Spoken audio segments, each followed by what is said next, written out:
All right, so I don't know how much you guys have been following what's going on in Iran, but the economic conditions there are absolutely atrocious. And, the country is sort of struggling to continue because the environment there is just horrible. And, of course, the U.S. has put massive, massive sanctions on Iran.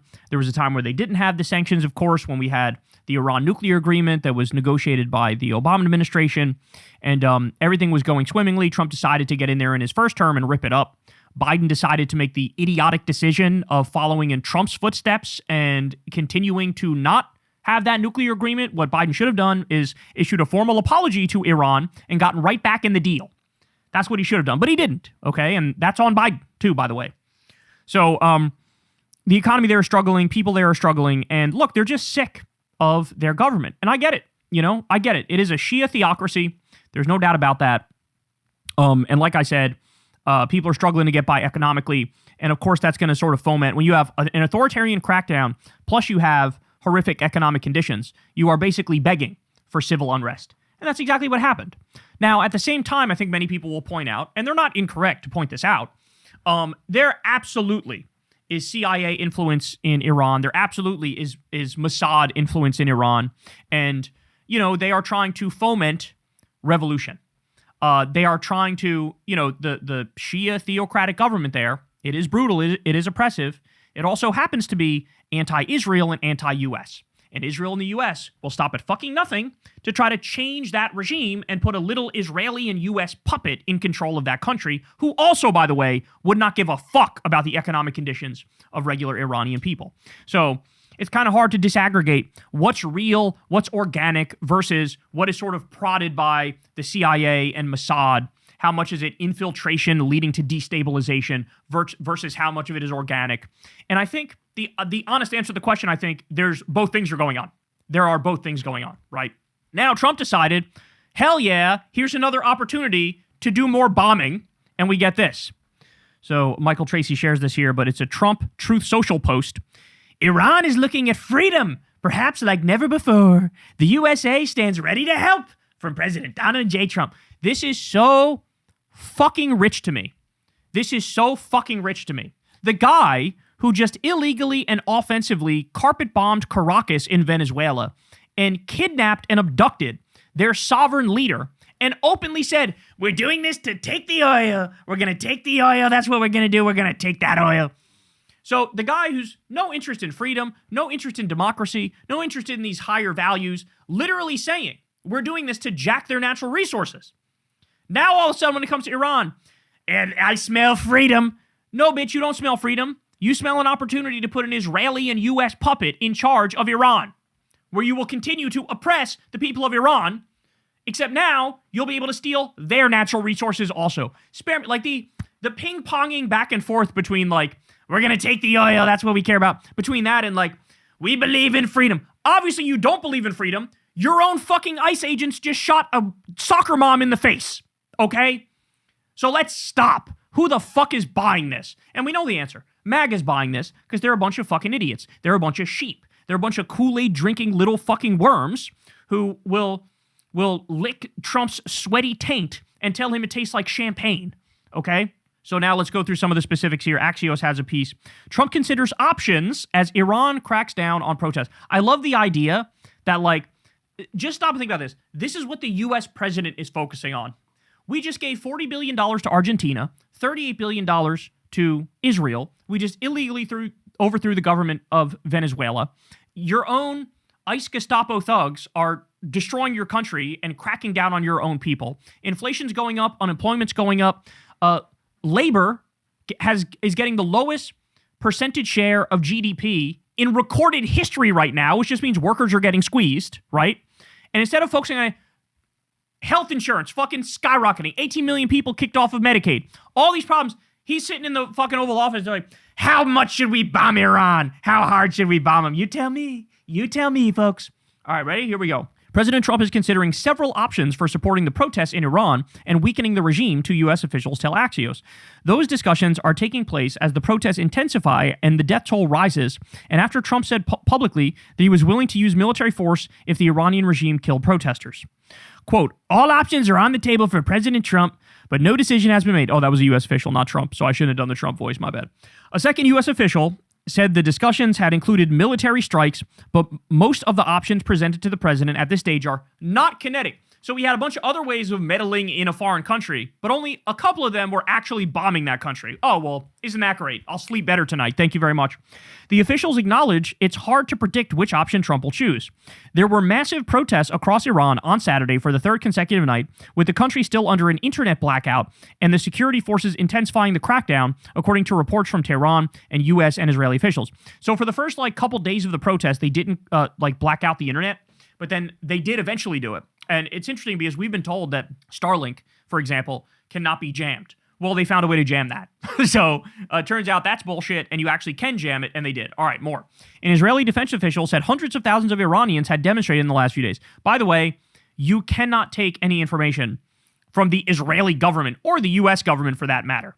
You need independent numbers. You cannot go by this because they're always going to exaggerate. They're always going to be hyperbolic. Israeli and U.S. officials told Axios the true death toll is likely several times higher than the 116 reported on Saturday by the human rights group Rana. Iranian opposition TV channel Iran International reported on Saturday night that 2,000 protesters had been killed over the last 48 hours. The Israeli official claimed the death toll was more than 1,000. Other estimates are lower. A U.S. official simply said the death toll was, quote, high. None of the numbers have been confirmed. So now there's all this talk, all these people dying, but you're getting numbers all over the place. Right? Very sketchy. Very sketchy. Trump suggested on Saturday the U.S. could intervene on the side of the protesters, writing, Iran is looking at freedom. Secretary of State Marco Rubio and Israeli Prime Minister Benjamin Netanyahu discussed the protests in a call on Saturday, according to 3 U.S. sources. Because, who cares more about the well-being of regular Iranian citizens than Marco Rubio and Benjamin Netanyahu? The two literal satanic demons who are just the most bloodthirsty sociopaths on planet Earth. Don't worry, Iran. They're coming to save you. Oh, my God. A U.S. official claimed the call was routine and also dealt with Gaza and Syria. Iran has blamed Trump for fueling the protests and accused the U.S. and Israel of importing rioters. President Masoud Pezeshkian warned on Sunday that if the U.S. attacks, Iran will hit U.S. bases and Israel in response. Pezeshkian also said Iran was determined to address the economic turmoil that sparked the protests. In recent days, initial meetings have taken place inside the administration to discuss ways to support the protests. While U.S. military strikes against Iranian regime targets are among the options being discussed, many inside the Trump administration think major kinetic action at this stage would undermine the protests, a U.S. official said. So in other words, the smarter people in the room are going, hey, idiots, you do realize everybody hates you, right? Hey, Trump, you realize everybody hates you. Hey, Marco Rubio, you realize everybody hates you. Hey, Netanyahu, you realize everybody hates you. And if you start bombing the Iranian government, all of the air will be taken out of the tires of the protests, because then all the protests look like lackeys of the West, and they do look like CIA puppets, and they do look like Mossad puppets, and it also gives further justification for the Iranian government to crack down on said protesters and accuse them of being enemies of the state. Okay? So the smarter people in the room are going, anything we do will hurt the protests. Duh. But these idiots don't get it because they're genuinely stupid. These are genuinely really stupid people. When I say that, I mean low IQ stupid, where they have no idea, they don't care, they don't think about how other people view them, right? So they think what do you mean? I'm me, I do what I want, and it works out. That's how it goes. This is how fucking Trump thinks and Netanyahu thinks, but this is where we're at. Other options include steps to deter the regime, like announcing an aircraft carrier strike group is heading to the region. Now, here's the problem with that.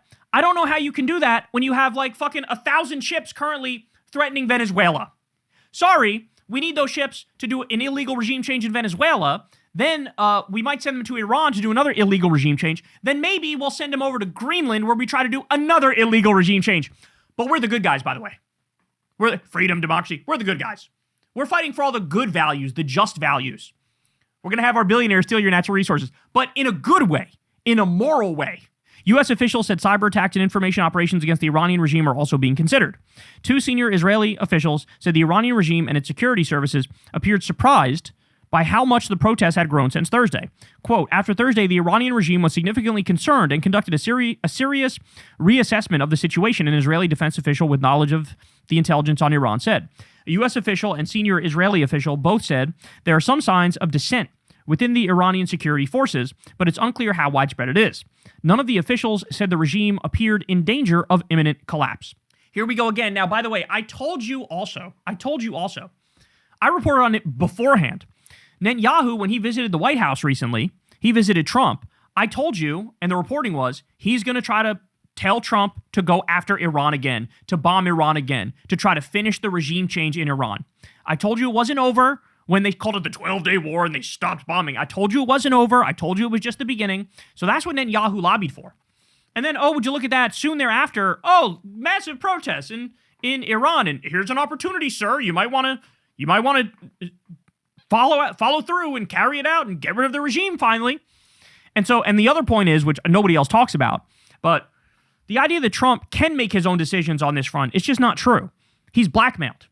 He can be coerced into doing whatever Netanyahu wants him to do because Netanyahu has tapes of Trump with underage girls. We know that for a fact. Jeffrey Epstein had an email in 2011 before Trump ever ran for office, and he said Trump's at the White House with one of the victims, quote, for hours. Well, excuse me, not the White House. Trump's at my house, Epstein's house, with one of the victims for hours. Okay, well, what does that mean? His houses were bugged, bro. There's video of Trump with underage girls. So that means Mossad has that. They can hang that over his head. And at some point, they're going to say, I'm not asking you, I'm telling you. You're going to finish the job in Iran. Is that now? We don't know. But clearly, they're lobbying for that. This is only undermined by the fact that now he's got to deal with Venezuela, which, by the way, is a fucking clusterfuck, as we'll talk about shortly.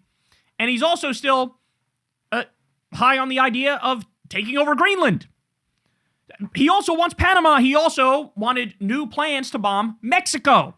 Colombia is now on the table, although Gustavo Petro allegedly had a phone call with Trump, and that was de-escalated a little bit, according to some sources, right? But all these... Cuba! They talked about Cuba! So, Netanyahu might be being told, you got to wait in line, dog. We got all these other regime changes to do. So, the America First regime is hilariously, literally not even thinking about the United States of America. He's only thinking about the Epstein class, about the billionaires and the corporations, and his own self-aggrandizement. He doesn't give a fuck about Americans. He doesn't care at all. Not even a little bit. He's doing nothing to improve the lives of Americans. Nothing. There you have it. Very, very disturbing stuff here. And we don't know what they're going to do, but look, it's not over. And the final thing I'll show you, which should really be a red flag in your mind. Trita Parsi says, Lindsey Graham is very excited about war with Iran. Says Trump may attack tonight. So Lindsey Graham is under the impression, through his sources, and he's very close to Trump. He was on Air Force One with him the other day. He's making it seem like, in private conversation with Trump, Trump is saying, it's happening, and it's happening very soon. Watch this. But the reason I had to cut the speech off a little bit, and it was really very kind of you to do what you were doing, I don't know what, but this might be the night. It's just a matter of time now. It's just a matter of time. Why is it just a matter of time? And you know what I'm talking about, don't you? This tyrannical regime needs to end. We need to end this for the good people of Iran and for our own selves and the people of Israel. We need to take this guy down. He needs to leave standing up or laying down. I don't care. So there it is. He's saying, like, hey, man, it's going to happen any fucking minute now. And it is disturbing. It is disturbing that now it's just one after the other. As I said, he's high in his own supply. He's out over his skis. They feel emboldened. They feel like nothing can go wrong. And this is the result. Now you have the Fourth Reich crusading around the world, committing all sorts of atrocities and being as barbaric as possible, all for the Epstein class and the billionaires to make them rich and for Trump to get self-aggrandizement. Hey y'all, do me a favor and like and subscribe. It helps out big time in the algorithm. Click the bell as well for notifications when videos drop, and watch that video on screen right now.